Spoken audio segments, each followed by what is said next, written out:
ऐश्वर्या कृष्णदाम चिकार बोला सुगुराई सुख तप शरीर निराबाद सुख संयम यात्रा निर्वाह देवजी स्वामी चाहते देव रूप है वर्तमान योग खामे जंकिंची अपत्यम परपत्यम भन्ते पाणी विणे व्यावचे आलावे संलावे उच्चासने समासनंत बसवसे जंकिंची मध्य विणे परिगणम सुमोवा वरंगा तत्वयनम इच्छा धर्मला शामी कुमासनो वद्दिं जावणजे निसिहे मुखनदामी इच्छा कारण संसो वायनसने संधि सभी शामी कुमासनो वद्दिं जावणजे निसिहे इच्छा कारण संसो वायन पड़ेगा शामी कुमासनो वद्दिं जावणजे निसिहे इच्छा प्रसाद वायन नमो रिहंताणं नमो सिद्धाणं नमो आयर्याणं नमो उवज्झायाणं नमो लोये सौवसाहुनं ऐसो पंचनमुकारो सौवपावपनाशनो मंगलानं च सव्येसिं परमं हवै मंगलम परमं हवै मंगलम परमं हवै मंगलम।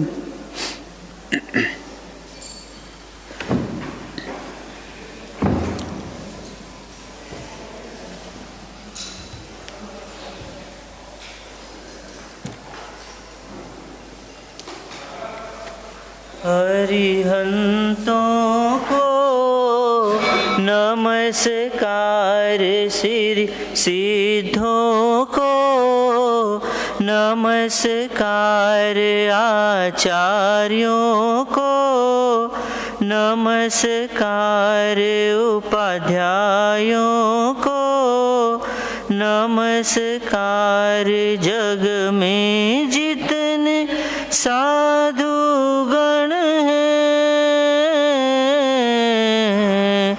जग में जितने साधु गण हैं मैं सबको वंदूं बार बार अरिहंतों को नमस्कार श्री सिद्धों को नमस्कार ऋषभ जित संभव अभिनंदन हो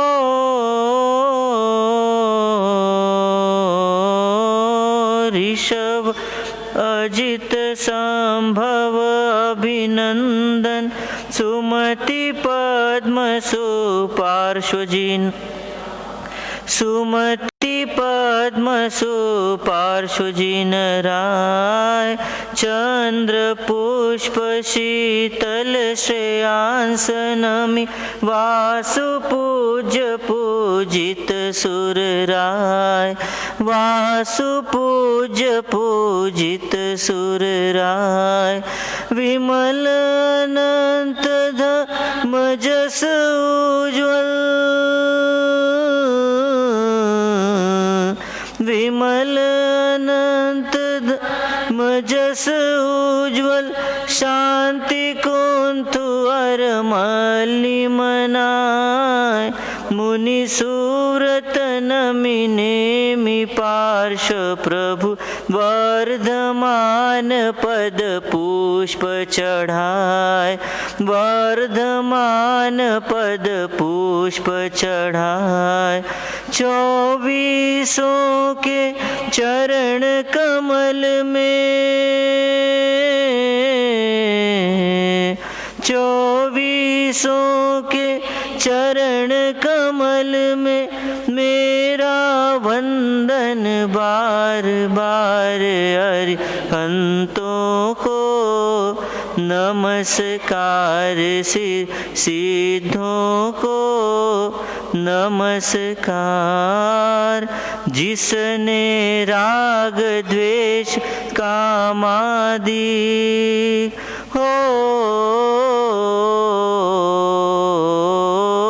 जिसने राग कामादिक जीते सब जग जान लिया जीते सब जग जान लिया, सब जीवों को मोक्ष मार्ग का निष्प्रिय हो उपदेश दिया, निष्प्रिय हो उपदेश दिया।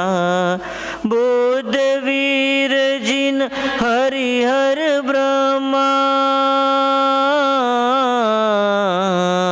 बुद्ध वीर जिन हरिहर ब्रह्मा, या जिनेन्द्र या हो अवतार, सबके चरण कमल में मेरा वंदन होवे बार बार। अरिहंतों नमस्कार, श्री सिद्धों को नमस्कार, आचार्यों को नमस्कार, उपाध्यायों को नमस्कार। जग में जितने साधुगण हैं, जग में जितने साधुगण हैं, मैं सबको वंदू बार बार। अरिहंतों को नमस्कार, श्री सिद्धों को नमस्कार। ज्ञानमयी चेतन तुझे जग से क्या काम, ज्ञानमयी चेतन तुझे जग से क्या काम।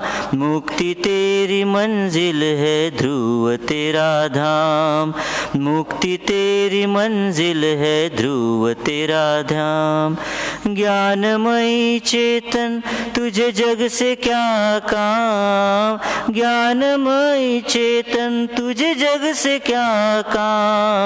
मुक्ति तेरी मंजिल है, ध्रुव तेरा धाम, मुक्ति मंजिल है, ध्रुव तेरा। पल पल की भूल तुझे पल पल रुलाए, भव भव में भटका के दुख ही दुख दिलाए। पल पल की भूल तुझे पल पल रुलाए, भव भव में भटका के दुख ही दुख दिलाए। सद्गुरु की वाणी को, सद्गुरु की वाणी को सुनो आत्म राम, सद्गुरु की वाणी को सुनो आत्म राम। मुक्ति तेरी मंजिल है, ध्रुव तेरा धाम, मुक्ति तेरी मंजिल है, ध्रुव तेरा धाम। ज्ञानमयी चेतन तुझे जग से क्या काम, ज्ञानमयी चेतन तुझे जग से क्या काम। मुक्ति तेरी मंजिल है, ध्रुव तेरा धाम, मुक्ति तेरी मंजिल है, ध्रुव तेरा धाम। इस जग में तेरा कोई नहीं सहारा, कर कर ममत्व दुख पाया पारा। इस जग में तेरा कोई नहीं है सहारा, कर कर ममत्व दुख पाया पारा। फिर भी तू करता, फिर भी तू करता क्यों उन्हीं में मुकाम, फिर भी तू करता क्यों उन्हीं में मुकाम। मुक्ति तेरी मंजिल है, ध्रुव तेरा धाम, मुक्ति मंजिल है, ध्रुव राधाम। ज्ञानमयी चेतन तुझे जग से क्या काम, ज्ञानमयी चेतन तुझे जग से क्या काम। मुक्ति तेरी मंजिल है, ध्रुव तेरा धाम, मुक्ति तेरी मंजिल है, ध्रुव तेरा धाम। चेतन स्वयं तू सुख का निधान है, दुख का कारण तुझे तेरा ज्ञान है, चेतन स्वयं तू ही सुख का निधान है। दुख का कारण तुझे तेरा ज्ञान है, मैं तो प्रभु सुखमय हूँ ऐसा कर ध्यान, मैं तो प्रभु सुखमय हूँ ऐसा कर ध्यान। मुक्ति तेरी मंजिल है ध्रुव तेरा धाम, मुक्ति तेरी मंजिल है ध्रुव तेरा धाम। ज्ञानमयी चेतन तुझे जग से क्या काम, ज्ञानमयी चेतन तुझे जग से क्या काम। मुक्ति तेरी मंजिल है ध्रुव तेरा धाम, मुक्ति तेरी मंजिल है ध्रुव तेरा धाम। मंजिल को पाने का हरदम यतन हो, मुक्त रूप प्रभुता की प्रति क्षण लगन हो। मंजिल को पाने का हरदम यतन हो, मुक्त रूप प्रभुता की प्रति क्षण लगन हो। शीघ्र ही मिलेगा तुझे शाश्वत शिव धाम, शीघ्र ही मिलेगा तुझे शाश्वत शिव धाम। मुक्ति तेरी मंजिल है ध्रुव तेरा धाम, मुक्ति मंजिल है ध्रुव तेरा धाम। ज्ञानमयी चेतन तुझे जग से क्या काम, ज्ञानमयी चेतन तुझे जग से क्या काम। मुक्ति तेरी मंजिल है ध्रुव तेरा धाम, मुक्ति तेरी मंजिल है ध्रुव तेरा धाम।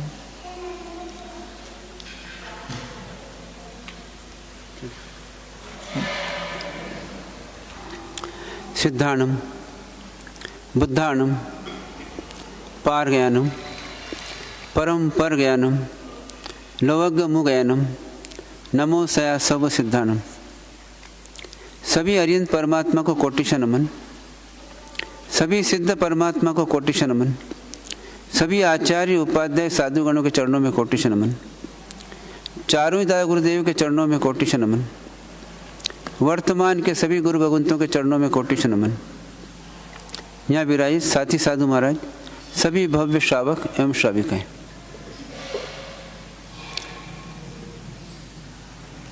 विषय चल रहा है हमारा भावना का।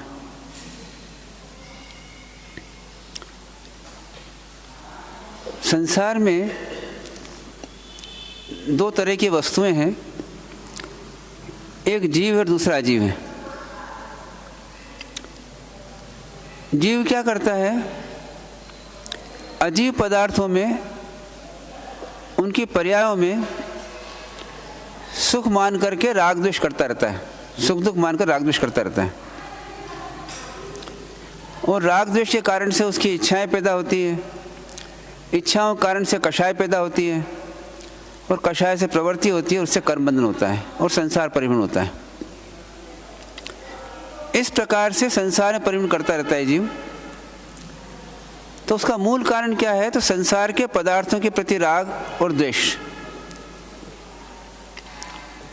उस राग द्वेष को तोड़ने के लिए, उस राग द्वेष के संस्कारों को तोड़ने के लिए परमात्मा ने बताया कि बार बार उससे विपरीत भावना करना चाहिए। तो क्या होगा, वो राग द्वेष कम होते जाएंगे और धीरे धीरे राग द्वेष खत्म हो जाएंगे। दो तरीके हैं, एक वस्तुओं को भोगते हैं, उनको अच्छा मानते हैं, तो उसका राग बढ़ता है। जैसे मान लीजिए आपने कोई नई मिठाई बनाई और खाई, और उसमें आपको आनंद आता है, अच्छा मानते हैं, बहुत बढ़िया चीज़ थी। तो क्या होता है, उस बढ़िया चीज़ की वापस फिर इच्छा होती है, फिर बनाएं, अपन भी बनाएं, दूसरों को बनवाएं, अपन भी खाएं, दूसरों को खिलाएं, ऐसी इच्छा होती है। फिर पुनः आपने बनाया, खाया, फिर पुनः इच्छा होती है। इस प्रकार से धीरे धीरे आपकी तृष्णा बढ़ती जाती है, राग बढ़ता जाता है और इच्छाएं एंडलेस हो जाती हैं।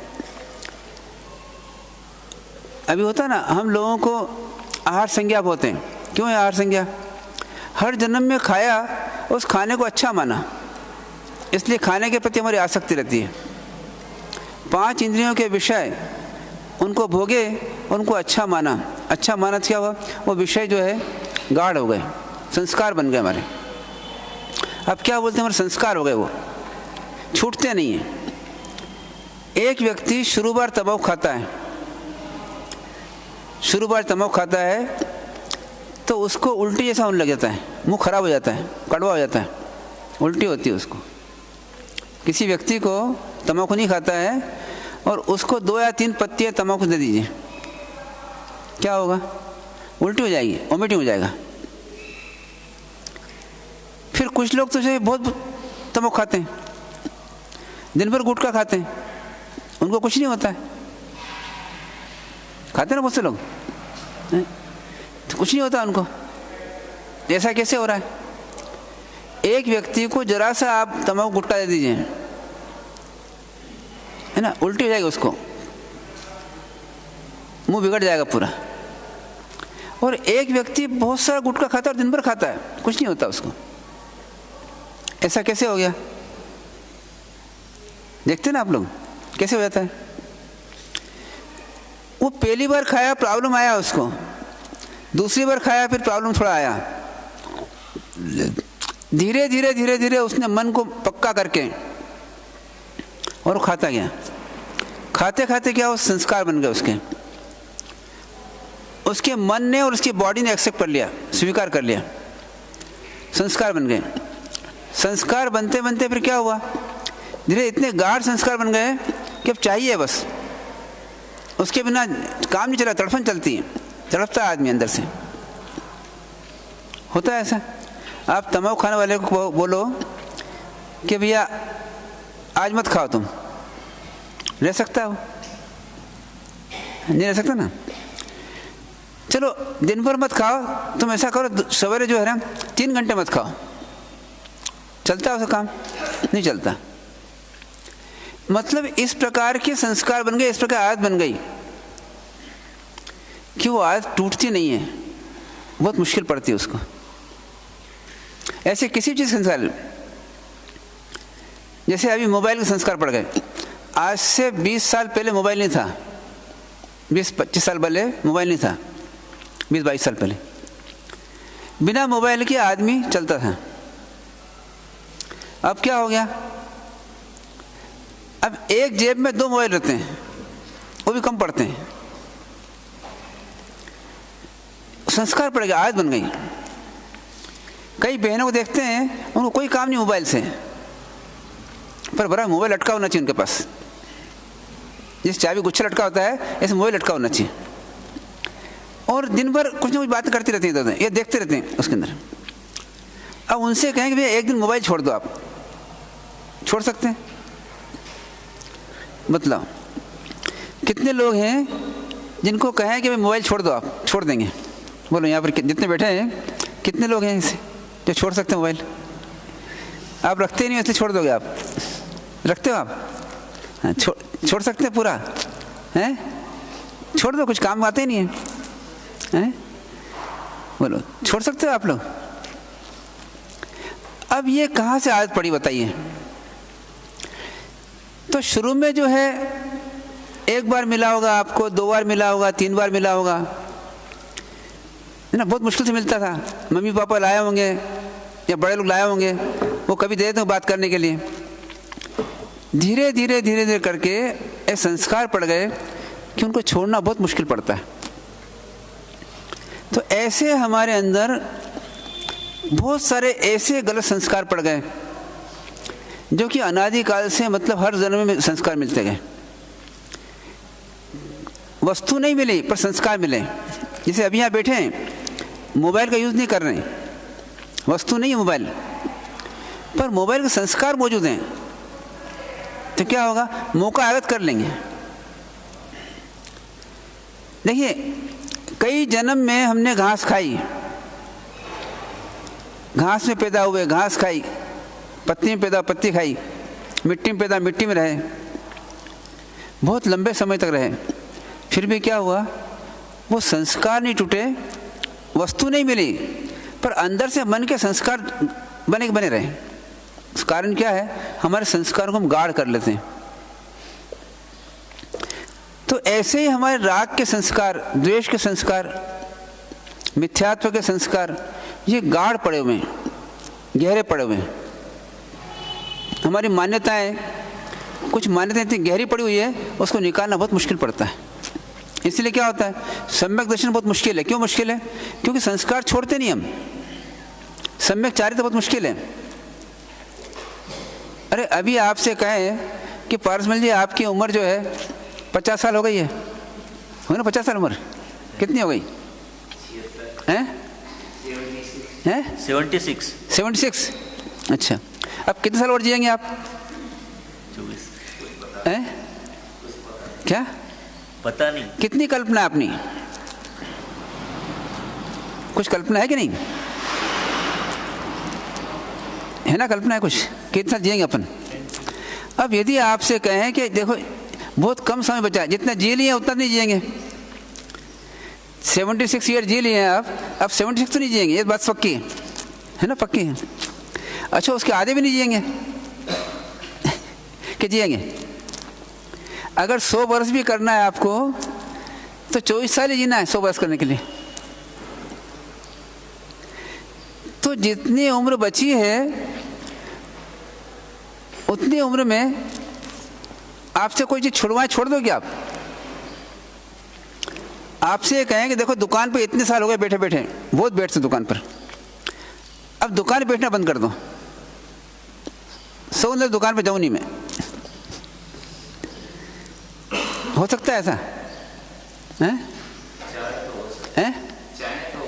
क्या चाहे तो हो सकता। कौन चाहे? हम चाहेंगे, आप चाहोगे? तो चाहे तो क्यों लगाया आपने? आप बोलो छोड़ सकता हूं मैं। जितने सासू जी हैं उनको कितने साल होंगे चौका संभालते संभालते? तो मेरे ख्याल से 10 साल की उम्र से चौके में जाना चालू कर दिया होगा जो पुराने लोग हैं, 10-12 साल की उम्र से। और अभी 70 साल के हो गए, उनसे तुम चौके मत जाओ भाई, इतने साल तक तुमने अपने मन से किया चौके के अंदर, अब बहू करती है उसको एक्सेप्ट कर लो, जो खिलाए खा लेना। पर ससुर जी बोलते हैं कि भैया इसको जो है चौके में जाए बिना खाना हजम नहीं होता है। 80 साल ससुर जी बोलते हैं कि भैया इसको जो है चौके में जाए बिना खाना हजम नहीं होता है, इसलिए चौके में जाती है। कारण क्या है? संस्कार बन गए। ऐसे ही हमारे को क्या हो गया? वस्तुओं से राग और द्वेष किए बिना जी नहीं सकते हम। बिना राग किए, बिना द्वेष किए जी नहीं सकते, ऐसी स्थिति बन गई। और परमात्मा ने क्या किया? परमात्मा ने वस्तुओं से पूरा राग और द्वेष दोनों निकाल दिया। तो परमात्मा बने ना। भगवान अरिहंत कैसे कहते हैं? अरिहंत परमात्मा कैसे कहते हैं? कि जिन्होंने राग और द्वेष को दोनों को छोड़ दिया, या जिन्होंने मोह को छोड़ दिया, राग को छोड़ दिया, द्वेष को छोड़ दिया, वितरागी हो गए, विद्वेषी हो गए, वित्तमोही हो गए, जितमोही हो गए ना? क्यों छोड़ा? देखिए, उनकी मान्यता में और हमारी मान्यता में अंतर हो गया। उनकी मान्यता ये है कि राग द्वेष जो है मुझे दुखी करते हैं। हमको अभी तक ऐसा एहसास नहीं हुआ कि राग द्वेष मुझे दुखी करते हैं। दुकान का राग हमको जो है दुखी करता है, ऐसा लगता नहीं हमको। क्या लगता है? दुकान सुखी करेगी, जबकि दुकान का राग हमेशा टेंशन देता है। सासू जी को चौके का राग जो है वो लगता है कि सुखी करता है, ऐसा नहीं दुखी करता है। मैं चौके में जाऊंगा झगड़ा होगा फालतू का, इसलिए क्यों जाना चौके में, ऐसा नहीं मानते हो। मतलब क्या? ये मान्यता की भूल हो गई हमारी और निकल नहीं रही है कि जहां दुख है उस दुख के कार्य को हम राग से कर लेते हैं और छोड़ते ही नहीं है। सही बात? तो क्या करना चाहिए? परमात्मा की बात मानना कि अपनी बात मानना? तो हम कहते हैं परमात्मा की सुनेंगे हम, है ना? सुनेंगे पर मानेंगे नहीं। तो जो मान लेते हैं वो क्या करते हैं, राग को तोड़ने का प्रयत्न करते हैं, राग को तोड़ने का प्रयत्न करते हैं, संस्कारों को तोड़ने का प्रयत्न करते हैं। देखिए, संस्कारों को तोड़ने के लिए सबसे पहले मन बनाना पड़ेगा। संस्कार तो खराब है हमारे, ये संस्कार हमारे बुरे हैं ऐसा मान करके और प्रयत्न करना पड़ेगा। नहीं तो प्रयत्न करो और संस्कार अच्छे मानते जाओ तो क्या होता है, वो संस्कार कभी कम नहीं होते हैं। उपवास क्यों कराते हैं आपसे, क्योंकि आपके खाने के संस्कारों को कम करने के लिए। पर आप संस्कार नहीं तोड़ते हैं और खाने को अच्छा मानते रहते हैं। चलो आज खाने को नहीं मिला कोई बात नहीं, कल तो मेरे को पाड़ने में अच्छा मिलेगा ना, नहीं मिलेगा तो मैं झगड़ा करके लूँगा। मतलब संस्कार कम नहीं किए। पर परमात्मा क्या बोलते हैं, आहार तो आप करिए, करना पड़ेगा आपको जब तक शरीर है, जब तक, या जब तक भूख लगेगी जब तक, मगर उसके संस्कारों को तोड़ दीजिए। उस संस्कार को तोड़ने के लिए क्या करना, तो जैसे संस्कार बनाने के लिए हम भावना भाते हैं, ये अच्छी चीज़ है, खाना चाहिए, ऐसा करना चाहिए, वैसा करना चाहिए, सब बोलते हैं। ऐसे गए संस्कार तोड़ने के लिए ये देखना पड़ेगा कि उसका स्वभाव क्या है वस्तु का, और स्वभाव के अनुसार हमको सोचना पड़ेगा कि देखो वस्तु का स्वभाव ये है, इस स्वभाव से जीना है। इसलिए क्या करते हैं, बार बार वस्तु के स्वभाव का चिंतन करते हैं और उसके लिए वो चिंतन करते हैं, विचार करते हैं, उसे बोलते हैं भावना। आए समझ?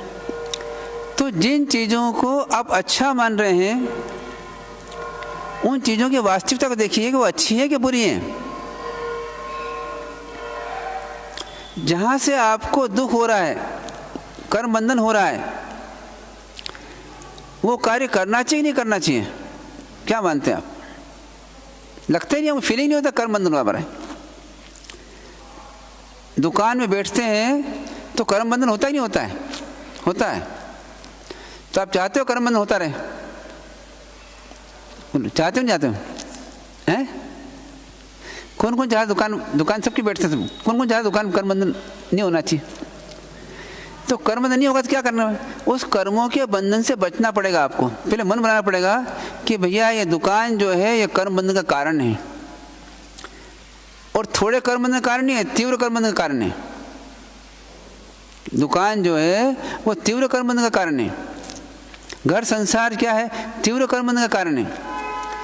क्लेश झगड़े कहाँ होते हैं, घर में और दुकान पे होते हैं ना, बाजार में नहीं होते हैं, घर दुकान में होते हैं। क्योंकि कारण क्या है, बहुत लोभ है वहाँ पर, लोभ है तो वहाँ पर लोभ टूटता है तो क्लेश आता है, क्रोध आता है।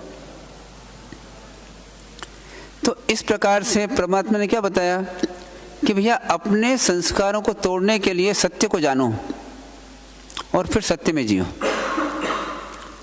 तो उसके लिए क्या बताया, भावना बताई। ये कौन बातें हैं भावना, जिनको अपने संस्कारों को ख़त्म करना है, संस्कारों को तोड़ना है। कौन होते हैं ऐसे लोग? या तो मुनि होते हैं, या श्रावक होते हैं, या श्राविका होती है, या साधु होते हैं, साध्वी होती है, जिनको अपने संस्कार तोड़ना है। संस्कार बने हुए गाढ़, आपको कौन नहीं करने देता अच्छे काम, तो आपके अंदर संस्कार रहते हैं, वो आपको अच्छे काम नहीं करने देता। मतलब आपको पोषित करने से कौन रोकता है, सामायिक करने से कौन रोकता है? कौन कहता है आपसे झूठ बोलो,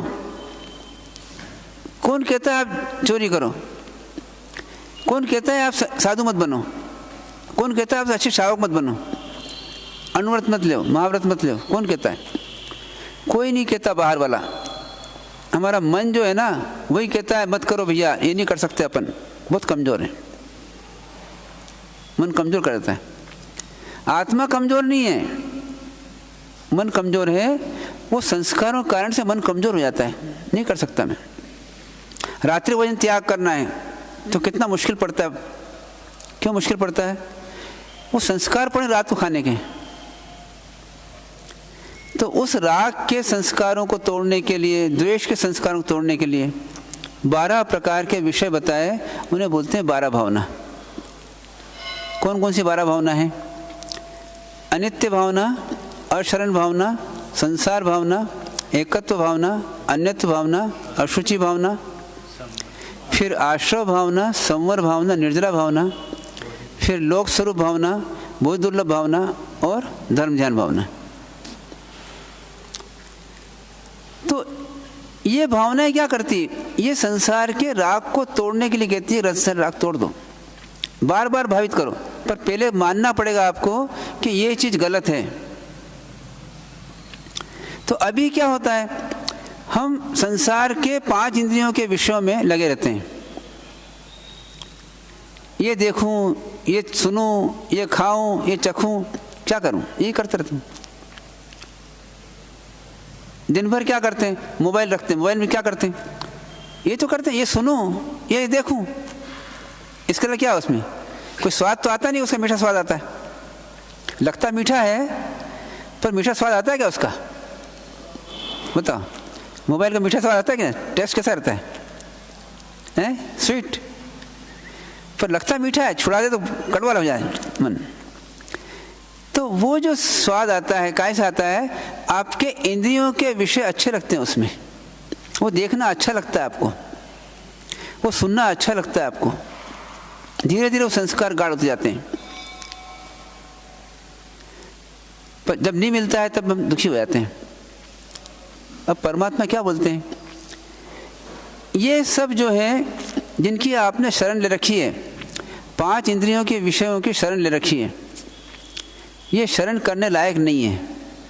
जैसे किसी दोस्ती करते हैं, मान लो कोई लड़की जो है किसी लड़के से दोस्ती करती है, माता पिता क्या कहते हैं, भैया लड़का दोस्ती करने लायक नहीं है, मत दोस्ती करो, ये बोलते हैं ना। ऐसे परमात्मा क्या बोलते हैं कि जितने 5 इंद्रियों के विषय हैं ये कैसे हैं, तो शरण करने लायक नहीं है, इनको साथ में रखने लायक नहीं है, इनसे जुड़ने लायक नहीं है। कहीं बोला, कहीं पर कहीं लिखा मिला आपको कि जुड़ना चाहिए। तो संसार क्या करता है, इनसे जोड़ने की बात करता है, और परमात्मा कहते हैं ये जुड़ने लायक नहीं है। क्यों जुड़ने लायक नहीं है, क्योंकि ये जो है वर्तमान में आपको दुखी करते हैं और आगे भी आपको कर्म बंधन करेंगे और आपको दुखी करेंगे। ये लगता है ऐसा, कभी फीलिंग होता है क्या कि 5 इंद्रियों के विषय हैं, देखने का, सुनने का, चखने का, सूंघने का और स्पर्श का, ये 5 इंद्रियों के विषय जो हैं ये संसार में मिलते हैं, आपको मिलते हैं संसार में। क्या मिलता है संसार, बताओ संसार में क्या है, तो पूरे संसार में 5 इंद्रियों के विषय हैं। आँख से कुछ देखते हैं आप, कान से कुछ सुनते हैं, नाक से कुछ सूंघते हैं, ज़ुबान से कुछ चखते हैं और स्पर्श से कुछ छूते हैं। इनके माध्यम से आपको ज्ञान होता है, पर आप क्या मानते हैं, इनके माध्यम से सुख मिलता है। ज्ञान होता है और आप मानते हैं सुख मिलता है, और सुख मिलता है इसलिए क्या करते हैं, इन जुड़ जाते हैं।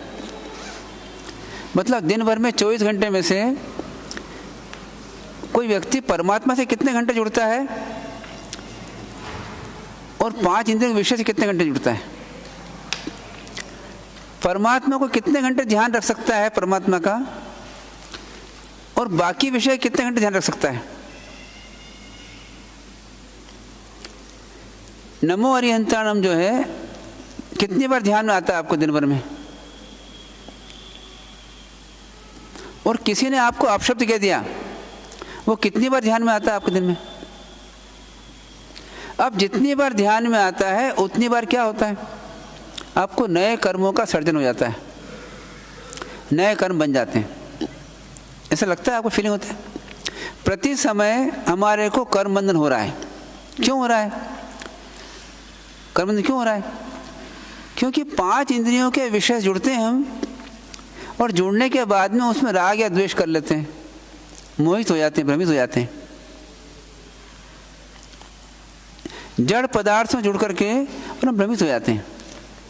इसलिए क्या करना, इन वस्तु के स्वरूप को जानने का प्रयत्न करना, और जानकर क्या करना, राग को तोड़ने का प्रयत्न करना। जड़ पदार्थ को जड़ पदार्थ जानना संसार में, और जीव को जीव मानना, जड़ को जड़ मानना और जीव को जीव मानना। संसार कैसा है उसको वैसे ही जानना, और संसार का अपोजिट मोक्ष कैसा है उसको मोक्ष को जानना, और दोनों को जान के क्या करना, फिर संसार को छोड़ना कि मोक्ष को छोड़ना? संसार को भी जानना और मोक्ष को भी जानना, अनित्य को भी जानना और नित्य को भी जानना, अशरण को भी जानना और शरण को भी जानना, संसार को भी जानना और मोक्ष को भी जानना। और जान के क्या करना फिर? जो अच्छा है उसको पकड़ना और जो अच्छा नहीं है उसको छोड़ देना। ऐसे करना चाहिए ना। जो वस्तु अनित्य है उसको छोड़ना और जो नित्य है उसको पकड़ लेना। जो परमानेंट रहने वाली है उसको पकड़ लेना और जो टेम्परेरी रहने वाली है छोड़ देना। सही है ना? पक्का? जो परमानेंट रहने वाली है उसको पकड़ लेना और टेम्परेरी रहने वाली छोड़ देना। तो परमानेंट क्या चीज़ है और टेम्परेरी क्या चीज़ है उसको जानना। अपनी आत्मा जो है अपने लिए परमानेंट है। आप कभी आत्मा से अलग नहीं हो सकते, मतलब आप आत्मा ही हो और आत्मा ही थे और आत्मा ही रहोगे। और इस आत्मा के अलावा बाकी सब चीज़ें टेम्परेरी आई हुई हैं। हम क्या करते हैं? उनका आश्रय लेते हैं टेम्परेरी चीज़ों का और परमानेंट चीज़ छोड़ देते हैं। ऐसे ही संसार जो है टेम्परेरी है। अभी यहाँ आए हैं, आपको कुटुंब परिवार आदि जो मिले हैं, ये दुकान मिली है, कुटुंब मिला है, पैसा मिला है, सब मिला है, ये टेम्परेरी है। कुछ समय बाद छूट जाएगा। ये है कि नहीं? 24 साल बाद छूट जाएगा कि पहले छूट जाएगा? कब छूटेगा? 24 साल बाद छूटेगा? अभी भी छूटता रहता है वो। और मोक्ष जो है कभी छूटेगा नहीं एक बार प्राप्त करने के बाद में। मोक्ष में अगर आपने दुकान लगा ली एक बार तो कभी छूटेगी नहीं फिर वो। अब कि कहाँ लगाना दुकान? यहाँ की दुकान बार बार छूट जाएगी, यहाँ का परिवार बार बार छूट जाएगा। और मोक्ष में अगर चले गए तो वहाँ छूटेगा नहीं, कोई भगा नहीं सकता वहाँ से, कोई निकाल नहीं सकता। तो कहाँ रहना? ऐसे मकान रहना जो कोई निकाल नहीं सके, या ऐसे मकान रहना जो रोज़ निकालें? क्या होना चाहिए? इसलिए हमें सोचना, चिंतन करना कि भैया हमें कहाँ रहना चाहिए। संसार में रहना कि मोक्ष में रहना? कहाँ रहना चाहिए? संसार में रहोगे तो कैसे रहना पड़ता संसार में? कभी यहाँ से भगाया तो वहाँ जाना पड़ेगा, फिर वहाँ से भगाया तो और कहीं जाना पड़ेगा, फिर वहाँ से भगाया तो और कहीं जाना पड़ेगा। इस शरीर से निकल जाएंगे, निकाल देगा शरीर है तो और कहीं जाना पड़ेगा, फिर दूसरे शरीर में जाएंगे, फिर वो शरीर निकाल देगा आपको, फिर और कहीं जाना पड़ेगा, फिर और शरीर निकाल देगा और कहीं जाना पड़ेगा। बताओ, ऐसा काम अच्छा है कि एक ऐसी जगह मिल जाए जहाँ परमानेंट को मिल जाए, जहाँ से कोई निकाल नहीं सके। कहाँ रहना चाहिए? मतलब कहाँ रहना चाहिए? टेम्परेरी जगह, परमानेंट जगह? परमानेंट जगह। वो परमानेंट जगह क्या है? तो मोक्ष है। तो उसका अपोजिट क्या है? संसार है। तो हमें फीलिंग हो जाए संसार रहने लायक नहीं है, तो कैसी भावना बना कि संसार जो है रहने लायक नहीं है, संसार से निकल के जाना अपने को। तो क्या करना? संसार से राग तोड़ते जाना, संसार की वस्तुओं से, व्यक्ति से राग तोड़ते जाना। अभी हम क्या करते हैं? संसार के व्यक्ति वस्तुओं से राग बढ़ाते चले जाते हैं, फिर अंत में जाते हैं तो रोते रोते जाते हैं कि मेरा सब चीज़ छूट रही, मेरे सब छूट रही, ये भी छूट रहा है, ये भी छूट रहा है, ये भी छूट रहा है, ये छूट रहा है, और दुखी होकर जाते हैं। अब वहीं पर संसार से राग नहीं करते, दुख भी नहीं होता। इसलिए संसार भावना भाना मतलब क्या हुआ? संसार के पदार्थों को जानना और उन पदार्थों में से अपने राग और द्वेष को निकालते जाना। जिएंगे तो रहेंगे संसार में, पर क्या करना पड़ेगा? इस संसार से राग करना कि नहीं करना? राग बढ़ाएंगे बढ़ाना? अभी 80 साल के बहन जी हो गए, 80-50 साल के बहन जी हो गए, पर पड़ पोता हुआ उससे भी राग हो गया। हो जाता राग कि नहीं होता है? अरे लड़के से राग था इससे पहले, अब लड़के से राग हुआ तो लड़के की बहू से राग हो गया। अब बहू ने बच्चा पैदा किया, उस पोते से राग हो गया, फिर पोते की बहू आई तो उससे भी राग हो गया, अब उसका बेटा हुआ उससे भी राग हो गया। बताइए अब कितने लोगों से राग करोगे? अब किसी को कुछ होगा, सब भार किसके ऊपर? सब दुख आपके ऊपर। इसको ऐसा हो गया, इसको ऐसा हो गया, इसको ऐसा हो गया। तो परमात्मा क्या बोलते हैं? संसार में रहते हुए संसार के राग को कम करते जाओ। उसके लिए कैसी भावना बना कि भैया संसार जो है संयोग है, कुछ समय के लिए मिला हुआ है और छूटने वाला है, इसलिए इस पर राग नहीं करना। जी लेना इसके साथ में, तो राग नहीं करना। मोबाइल का यूज़ करना पड़े तो कभी कर लिया हमने, पर राग नहीं करना। मोबाइल चाहिए ही से हमको, नहीं होगा तो भी चलेगा। चल सकता ना है कि नहीं चल सकता? पक्का दे दे पचकान है? तो ऐसे हाँ हाँ करते हो आप, समझा ना? देखो, जहर खाए बिना चल सकता है क्या? जीवन में जहर खाए बिना चल सकता है? तो पचकान ले सकते हैं? जहर नहीं खाएंगे कभी अपन,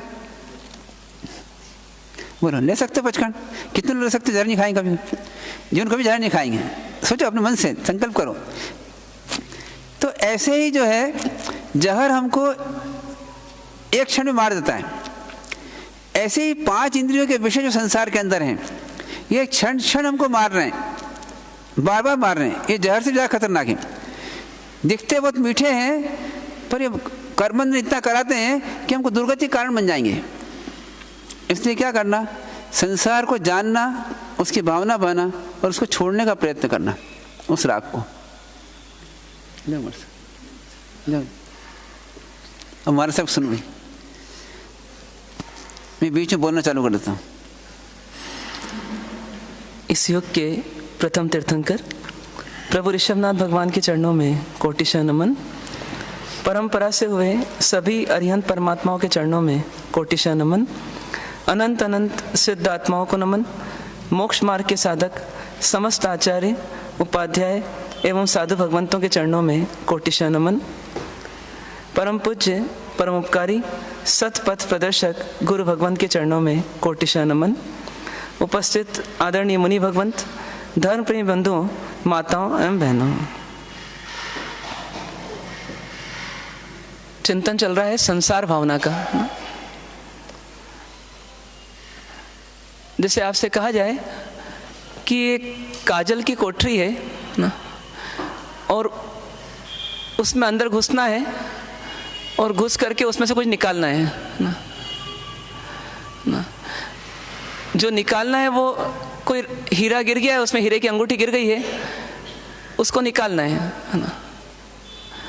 कैसे निकालोगे आप?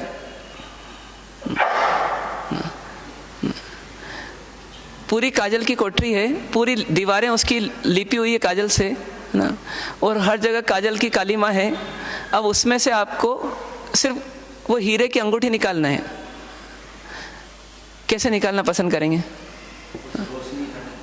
हाँ, रोशनी कर ली, रोशनी करके दिखने लगी कि वो हीरे की अंगूठी पड़ी है वहाँ पर, लेकिन उसमें उतरना है और उतर करके निकालना है। कपड़े काले, कपड़े सफेद। अब आपकी कंडीशन क्या है? कौन चाहेगा कि मेरे कपड़े खराब हों? शादी जाना है आपको, अच्छे कपड़े पहने आपको, और अंगूठी मार गिर गई, तो कैसे निकालना? एक बच्चा होगा तो कैसे निकालेगा, और आप होंगे तो कैसे निकालेंगे? तो बच्चा क्या करेगा? वो भी निकालेगा हीरे की अंगूठी, पर उसके पहले वो बहुत सारा काजल क्या कर लेगा, शरीर पर, कपड़ों पर लगा लेगा, और जाएगा तो अलग प्रकार से जाएगा और निकलेगा तो कुछ अलग रूप में निकलेगा। अब जो समझदार व्यक्ति होगा वो क्या करेगा? वो बस उस हीरे की अंगूठी को लाना उसका लक्ष्य रहेगा। तो उसके हाथ पांव कम से कम काले हों, उसके कपड़े कम से कम काले हों, ना हो तो बेस्ट है ना। ऐसे पूरे सावधानी रखते हुए उस कपड़े को, उस अंगूठी को निकालेगा। तो दूसरा व्यक्ति सही कि पहला व्यक्ति सही? दूसरा व्यक्ति सही। अब ऐसे कैसे क्या है? ये काजल की कोठरी के समान कौन है? ये संसार है ना। और इस संसार में हमको जीना है, और जन्म से लेकर मृत्यु तक इसमें रहना है, और रह करके इससे निकल जाना है, फिर किसी और जगह जाना है। पर अभी टेम्पररी 60 साल, 70 साल, 80 साल इसमें जीना है। अब इसमें काजल ही काजल मिलेगी ना। कैसी मिलेगी काजल? काला ना, ना। किस किस रूप में मिलेंगे ना? तो परिवार के रूप में मिलेंगे, माता पिता परिवार के रूप में ना, फिर ससुराल पियर के रूप में, फिर दुकान और बाजार के रूप में ना, रिश्ते नातों के रूप में ना, संपत्ति के रूप में, जमीन के रूप में। ये सब वो जगह हैं कि जहाँ क्या लगती है आत्मा में? कालिक लग जाती है ना। यदि नहीं संभले तो मरेंगे। एक जगह आनंद जी महाराज साहब ने कहा कि नहीं संभले तो मरेंगे ना, मतलब तत्वों को स्मरण नहीं रखेंगे, यदि परमात्मा की बातों को स्मरण नहीं रखेंगे तो इस संसार में जी नहीं सकेंगे। और जिएंगे तो सही, लेकिन कैसे जी लेंगे? तो जो आत्मा साफ होकर आई है किसी तरह से, तिर्यंच गति में कर्मों को काट करके मनुष्य बनी है, और वो इतने कर्मों को बांध लेगी कि वापस कहाँ चली जाएगी, फिर तिर्यंच और तिर्यंच से भी नीचे जा सकती है। तो ये आत्मा न बंधे, ये आत्मा न फंसे, ये आत्मा मलिन न हो, उसके लिए क्या करना चाहिए? हमें सावधानी से जीना चाहिए संसार में, या लापरवाही से जीना चाहिए? सावधानी से। क्या सावधानी रहनी चाहिए ना?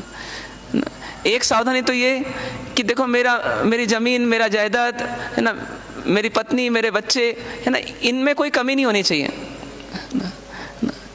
1 इंच भी जमीन किसी ने अतिक्रमण कर ली तो उसको मैं छोड़ूंगा नहीं। एक तो सावधानी ये है। पार्टी में जाते हैं, मेरे कपड़े खराब नहीं होना चाहिए, मेरी गाड़ी खराब नहीं होना चाहिए है ना, मेरा बैग घूमना नहीं चाहिए, मेरी रकम नहीं जाना चाहिए, मतलब सावधानी हमेशा रहती है। एक बहन जब चौके में काम करती है ना, तो बच्चा पालने में है और वो चौके में है, तो उसकी एक नज़र पालने में भी रहती है और एक नज़र चौके में भी रहती है। लेकिन सावधानी किस बात की है कि भैया यहाँ आग नहीं लगे और मेरा बच्चा उधर जो है गिर नहीं पड़े, मतलब हर समय सावधानी है। पर यहाँ पर कौन सावधानी रखने का बता रहे हैं? संसार भावना बोल रही है कि आप सावधान हो जाओ, क्योंकि आप कहाँ हो? आप काजल की कोठरी में हो, और यहाँ पर कालिक कम से कम लगे या न लगे तो बेस्ट है ना। वो कालिक कौन सी है? वो कौन सी है? तो बाहर के विकास में कमी आना ये कालिक नहीं है। अंदर के विकास में कमी आ जाना, या अंदर का पतन हो जाना, या अंदर में राग द्वेष मोह का बढ़ जाना, या अंदर में कषायों का बढ़ जाना, ये हमारी आत्मा के लिए क्या है? ये कालिक है। इसलिए कषाय का नाम भी कषाय इसलिए पड़ा कि जो गलत भाव हैं, जो कलुषित भाव हैं, जो अंदर की कालिमा को बढ़ाते हैं, उन्हीं का नाम कषाय भाव है। चाहे वो क्रोध हो, चाहे मान हो, चाहे माया हो, चाहे लोभ हो, चाहे मिथ्यात्व हो, चाहे अज्ञान हो, है ना, ये सब जो हमारे अंदर आत्मा में बसे हुए हैं अनादिकाल से, ये हमारी कालिक है। और इस संसार में आकर के ये बढ़ने की और संभावना है। तो क्या करना चाहिए? कैसे जीना चाहिए? कैसे जीना चाहिए इस संसार में? कैसे जीना? तो कालिक नहीं लगने ना। चलो कालिक नहीं लगने तो क्या करें कि कालिक नहीं लगे? आपकी जैसी दृष्टि रहेगी वैसी सृष्टि होगी, है ना। आप संसार को किस रूप में देखते हैं, उस रूप में आपका व्यवहार होगा, आपका विचार होगा, आपके कार्य होंगे ना। किस रूप में देखना संसार को?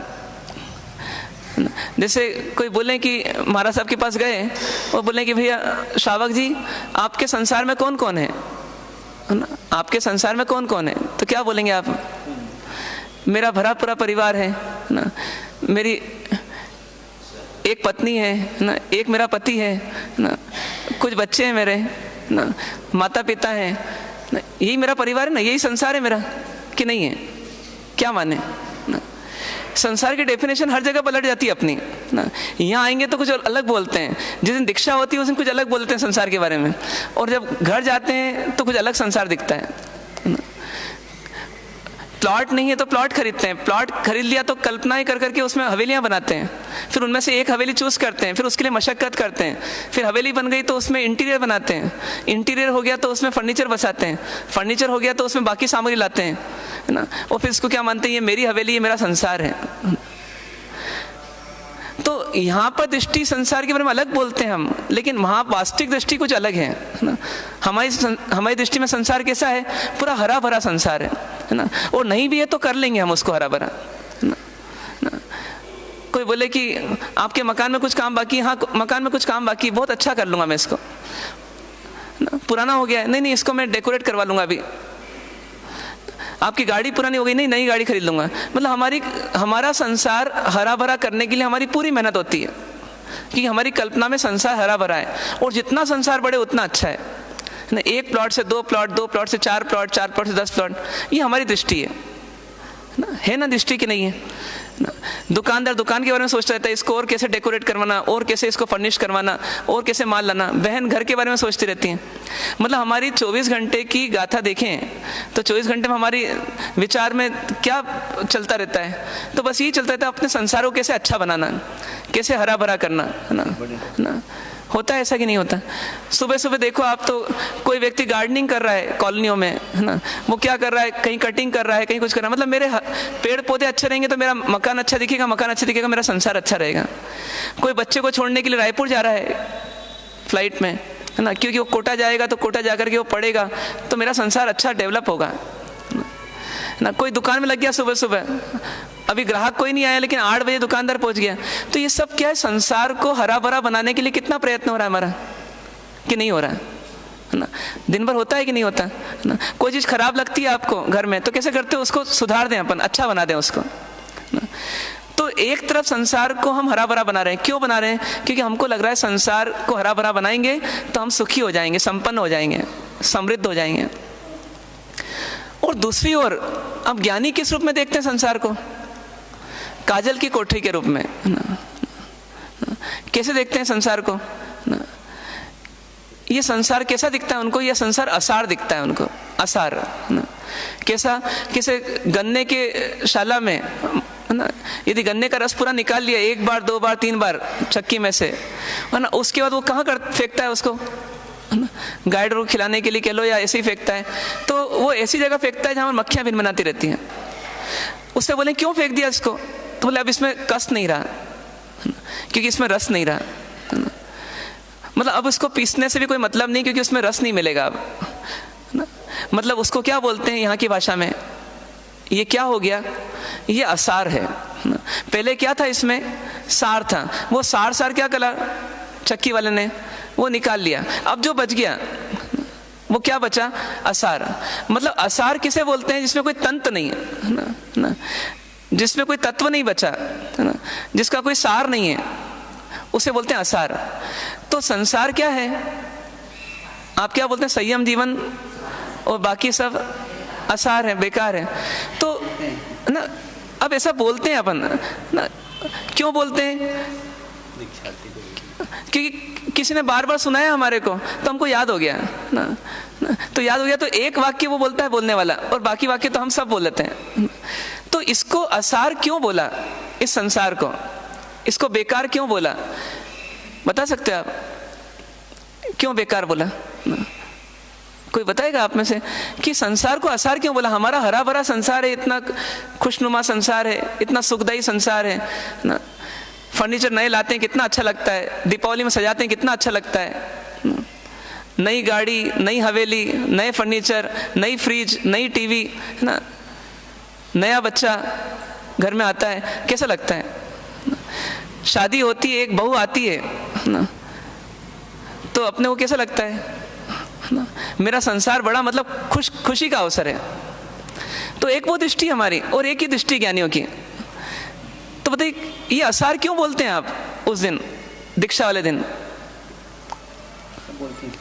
बोलते हैं क्या कि नहीं बोलते हैं? क्यों बोलते हैं? शिशिर भैया क्यों बोलते हैं?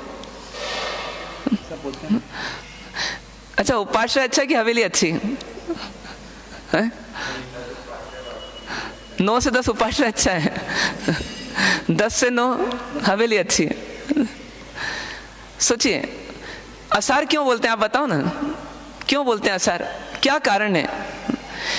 गन्ने में अब रस नहीं बचा तो अपन बोलते हैं असार हो गया। दूध को बिल्कुल आपने दूध में से मलाई वलाई सब निकाल ली, क्रीम निकाल लिया पूरा, है ना, अब वो दूध जो है बिल्कुल पानी पानी हो गया है, तो उसको क्या बोलते हैं अपन? घी वाला क्या बोलेगा? ऐसा दूध खरीदना कि नहीं खरीदना? क्यों नहीं खरीदना? क्योंकि इसमें कोई कस नहीं है, सार नहीं है। शरीर में से आत्मा निकल जाती है ना, तो शरीर को रखना कि नहीं रखना? क्यों नहीं रखना? क्यों जला देते हैं उसको? कि इसमें सार नहीं है। मिठाई के पैकेट में से मिठाई निकाल लें ना, और आपको पैकेट दिया जाए दिवाली गिफ्ट ना, तो बताइए लेना कि नहीं लेना? क्यों नहीं लेना? क्योंकि जिसमें से उदाहरण दिया उसमें से वो मुख्य चीज निकल गई, तो अब वो क्या बच गया? वो असार बच गया। तो संसार को असार क्यों बोला? संसार को असार क्यों बोला? पारस में सब क्यों बोला? शिशिर को भी नहीं पता, आपको भी नहीं पता, फिर किसको पता है? 30 साल वाले को भी नहीं पता, 80 साल वाले को भी नहीं पता। मोक्ष का साधन नहीं है। तो अपन सब साधना तो मोक्ष की यहाँ कर रहे हैं बैठे बैठे संसार में हैं। हाँ कोशिश कर रहे हैं ना अपन, लेकिन यही संसार में तो कर रहे हैं अपन। अरे कीचड़ में से तो कमल उगता है। क्यों असार बोला इसको, बताओ सही आप। क्या नहीं, आपको ये पता है कि सार क्या है? यदि यही नहीं पता है तो अभी अपना माथा असार है। मतलब जिसको पता ही नहीं मेरा घर कहाँ है तो उसका दिमाग क्या बोलेंगे अपन, डिस्टर्ब हो गया है। तो बताइए क्या सार है, तो फिर पता पड़ेगा क्या आसार है। सार क्या है? गन्ने में क्या सार है ये आपको पता है, मिठाई के पैकेट में क्या सार होना चाहिए ये आपको पता है। तो यहां सार क्या चाहिए आपको? ये चाहिए बोलते हैं तब आपका दिमाग काम करता है थोड़ा। बनिया व्यक्ति क्या होता है, लाभ देखता है तो जहां चाहिए मिला वहां समझ में आता है उसको। तो बताइए क्या सार चाहिए अपने को, बताइए। आशीष भैया क्या सार है? बराबर, वो एकदम जो फाइल खुल जाती है ना फिर सही उत्तर चालू हो जाता है। देखिए एक्चुअली सार क्या चाहिए हमारे को। आप कश्मीर गए, आपने कभी पहाड़ देखे बर्फ के, कभी नदी देखी, कभी कोई झील देखी, कभी बोटिंग देखी है ना, कभी बहुत अच्छी हरियाली देखी ना, कभी आपने घोड़े पर सवार हुए ना मालूम कितने कितने काम किए। आखिर ये सब क्यों किए और बदल बदल के क्यों किए? इन सब में सार क्या था? आप कश्मीर में क्या लेने गए थे ना? वहाँ के पहाड़ लेकर नहीं आने वाले है ना, वहाँ की नदियाँ लेकर नहीं आने वाले, वहाँ की झील लेकर नहीं आने वाले। क्या लेकर आना चाहते हो आप, बताइए ना? वो यादें लेकर आना चाहते हैं। यादें क्यों लेके आना चाहते हैं? यादों में क्या बसा हुआ है ना? यादों में आनंद बसा हुआ है ना, यादों में खुशियाँ बसी हुई हैं ना। आप अपना एल्बम क्यों रखते हो शादी का ना? बात का एल्बम क्यों नहीं बनाते हो? मतलब बात का एल्बम बनना चाहिए ना, वो नहीं बनाते हो आप, वो शादी का रखते हो आप। क्यों रखते हो? यादें, तो यादों में क्या बसा हुआ है ना?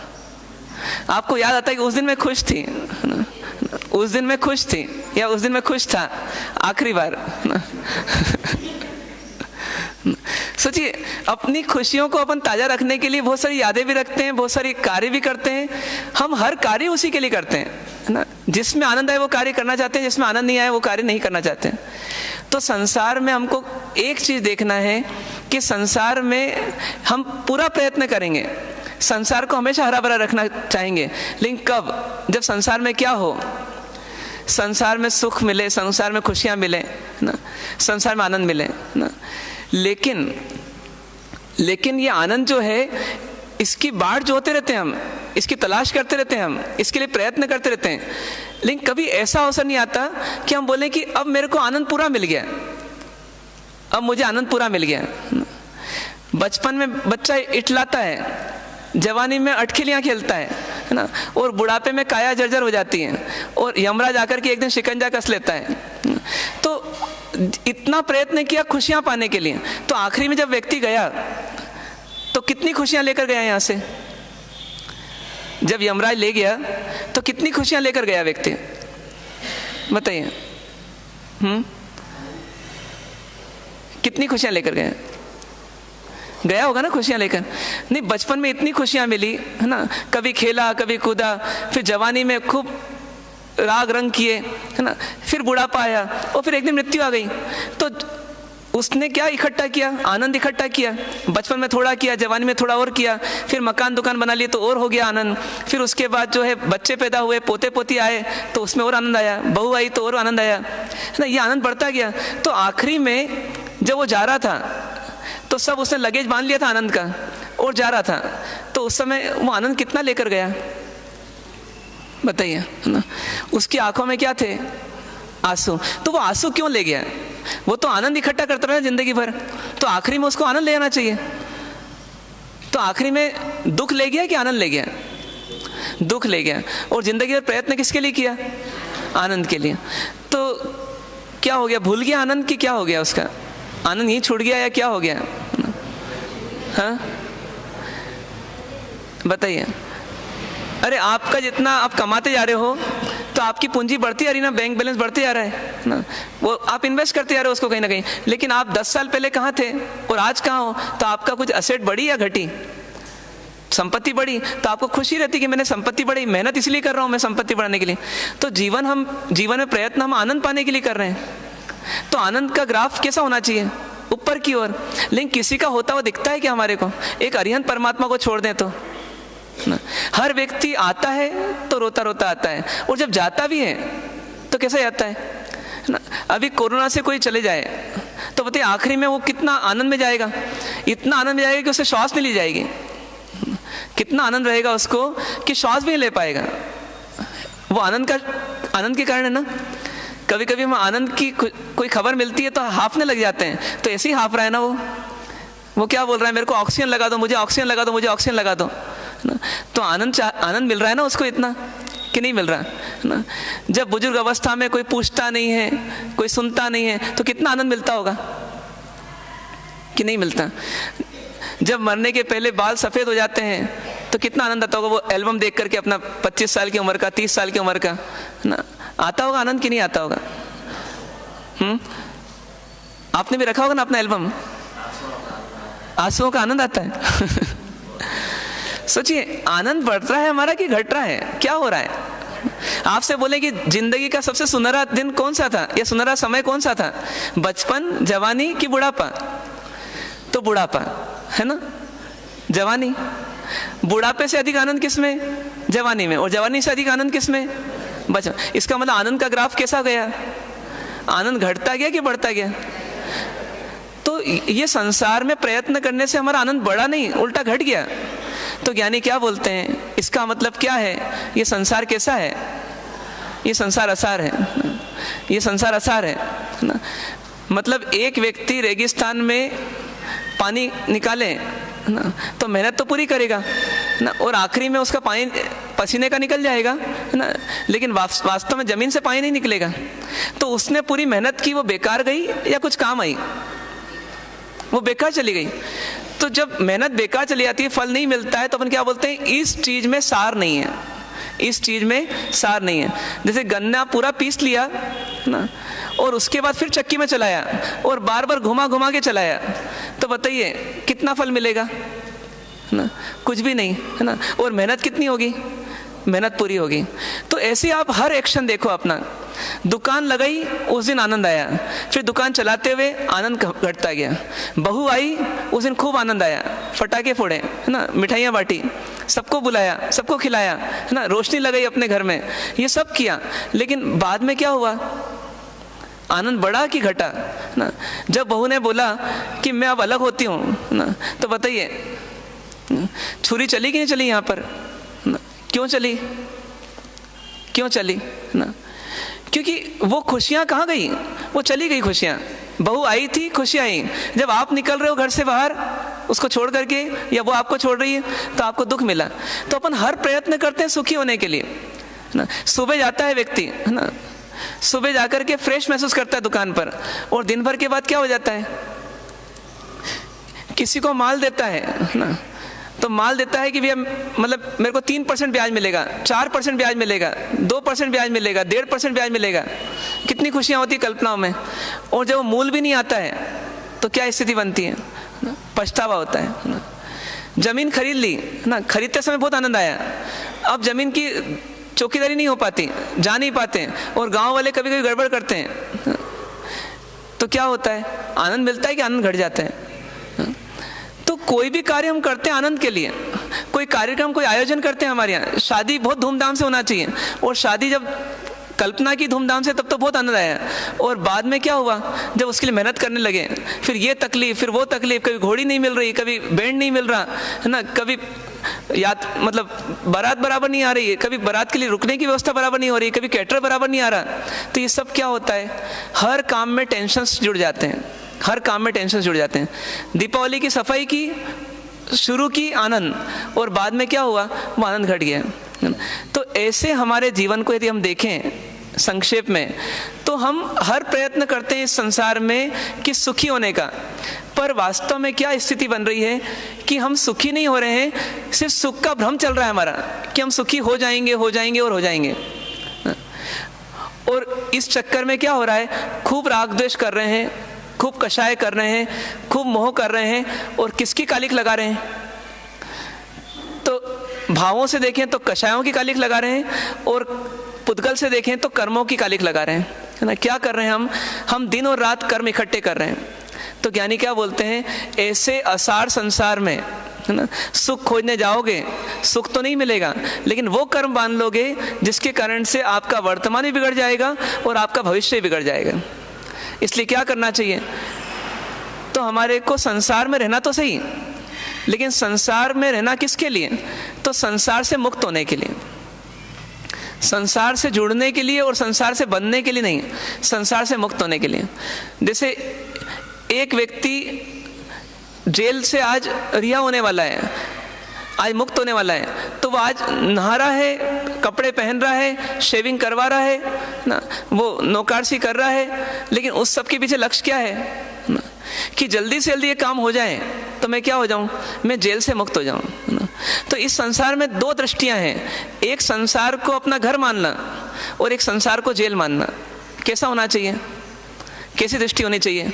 तो अज्ञानी की दृष्टि होती है मेरा घर है, इसको बसाना है, भले ही ये अनंतों बार बसाया है और अनंतों बार उजड़ा है, लेकिन फिर ये गलती वापस दोहराते हैं अपन हर जन्म में, और इसको बसाते हैं, बसाने में 60 साल 70 साल 80 साल निकल जाते हैं, और फिर एक दिन आता है अचानक, और उस दिन क्या हो जाता है, पूरी नगरी जो है, पूरा संसार जो है, क्या हो जाता है, हमारा उजड़ जाता है, फिर हमारे साथ कोई नहीं रहता है। एक दृष्टि हमारी है इसको घर मानने की और इसको बसाने की, और दूसरी दृष्टि किसकी है, ज्ञानियों की है। वो किस दृष्टि से देख रहे हैं इसको, कि ये पुराने अपराध किए थे तो उसके कारण से ये जेल मिली है, अब इस जेल में समय काटना है, लेकिन वापस ऐसा काम नहीं करना है कि फिर इस जेल में आना पड़े, वापस ऐसा काम नहीं करना कि इस जेल में आना पड़े। इसलिए क्या करना, तो इसमें अच्छा व्यवहार करना ना, जेलर को दिक्कत हो, कैदियों को दिक्कत हो, मारधाड़ हो, गलत कुछ अपराध हो जाए, ऐसा काम नहीं करना। तो शांति से 10 साल की कैद है मान लो, तो 10 साल के बाद अपन रिहा हो जाएंगे और अपन मुक्त हो जाएंगे सदा के लिए। फिर बाद में भी ऐसे काम नहीं करेंगे कि जेल में आना पड़े। और यदि अपना व्यवहार गलत रहा ना, अपना कार्य गलत रहा, तो जेलर क्या करेगा ना, फिर अर्जी देगा और हमारी कैद को क्या कर देगा, और बढ़ा देगा। और यदि बड़े अपराध कर दिए तो छोटी जेल से निकाल के हमको कहाँ ले जाएंगे, बड़ी जेल में ले जाएंगे। तो ऐसे ही संसार में जेलों की कमी नहीं है, जितने शरीर हैं, जितने व्यवस्थाएं हैं, वो सब जेल हैं। इन जेलों में रहते हुए हमें राग द्वेष के अपराध नहीं करना, पापों के अपराध नहीं करना, हिंसा झूठ चोरी के अपराध नहीं करना, और क्या करना, शांति से, है ना, चुकाना ज़्यादा और बांधना कम से कम। ऐसे करते हुए हमको इस संसार में जी लेना, तो क्या हो जाएगा, हम इस संसार की जेल से मुक्त हो जाएंगे। और नहीं तो इस संसार में ही हम अनेकों जेलों की व्यवस्था कर लेंगे। तो क्या सार निकला अपनी आज की बात का, कि अपने को इस संसार को कैसा देखना, घर के समान ना या जेल के समान? तो जेल के समान देखना है ना। प्रयास क्या करना, इस यहाँ बसाना है संसार, या इस संसार को समाप्त करना है जो हमको कैद के रूप में मिला है, जेल के रूप में मिला है। क्या करना चाहिए ना, इसको बसाना नहीं है यहाँ, है ना, इससे निकलना है, इससे निकलना है, मतलब इससे रिहा होना है। तो ऐसे काम नहीं करना जिससे हमारी जेल की मियाद बढ़ती चली जाए, और हमें इससे मुक्त होना है। तो कोशिश करना है, यही काजल की कोठरी है ना, ये निमित्त जो है काजल की कोठरी है, इनमें हमको लिप्त नहीं होना, इनमें हमको राग द्वेष नहीं करना इस संसार में। और हमें इस संसार में जो उदय आ रहा है, जो परिस्थितियाँ आ रही हैं, उसको शांति से गुजार देना, कम से कम प्रतिक्रिया करना, और अपने आप को सहनशीलता अधिक से अधिक बढ़ाना, और कम से कम राग रंग रखते हुए इस संसार में जी लेना। तो हम इस संसार से धीरे धीरे मुक्त हो जाएंगे। तो ऐसा प्रयास आप हम सब करें। इन्हीं शुभ भाव से विराम। ओम शांति शांति। सहजानंदी शुद्ध स्वरूपी हूँ अविनाशी आत्म स्वरूपी, देह मरे छे हूँ नथी मरतो, हूँ अविनाशी आत्म स्वरूपी, सहजानंदी शुद्ध स्वरूपी हूँ अविनाशी आत्म स्वरूपी, देह मरे छे हूँ नथी मरतो, हूँ अविनाशी आत्मस्वरूपी सहजानंदी शुद्ध स्वरूपी हूँ अविनाशी आत्मस्वरूपी देह मरे छे હું નથી મરતો હું અવિનાશી આત્મ સ્વરૂપી. पचखंड दिव्या उपवास सूर्य हो गए अपने पचकई तीव्रम परमास्तम का इंसान पाणहर पोर्सिम साठ पोर्सिम मुड़सिम पचकई अनंत नवगणम सहस्रगणम पच्छम कलम दिशा मणु सूत्रम वोसरी पोर्सी साठ पोर्सी एकासना व्यासना आइमिल निवि उगस नौकार से पोर्सिम साठ पोर्सिम मुड़सिम पचकई तीव्रम परमास्तम पाणम का इंसान नवगणम सहस्रगणम पच्छम कलम दिशा मणु सूत्रम आइमिलम निवि विगो पचकई अनंत लेवलम गिस्से संकत पचतम एकासना व्यासना पचकई तीव्रम परमास्तम का इंसान नवगणम सागणम आउंटन पसंग गुरुठम सूत्रम वोसरी. पंच परमेष्टि भगवंतों को भावपूर्वक वंदन. सुबह का स्वाध्याय 6 बजे से 7:30 तक होगा. रात में श्रावकों के लिए स्वाध्याय 8:15 बजे से होंगे. प्रवचन प्रतिदिन 9 बजे से होंगे. सामूहिक गुरुवंदन.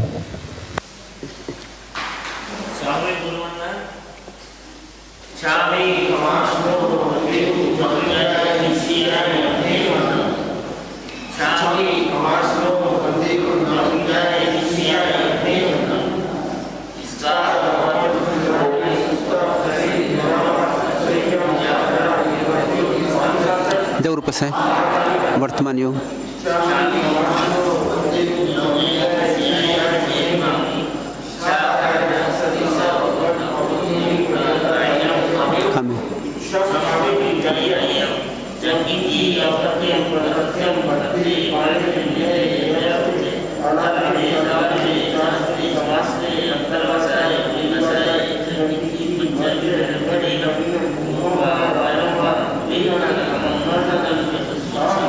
धर्म लाभ.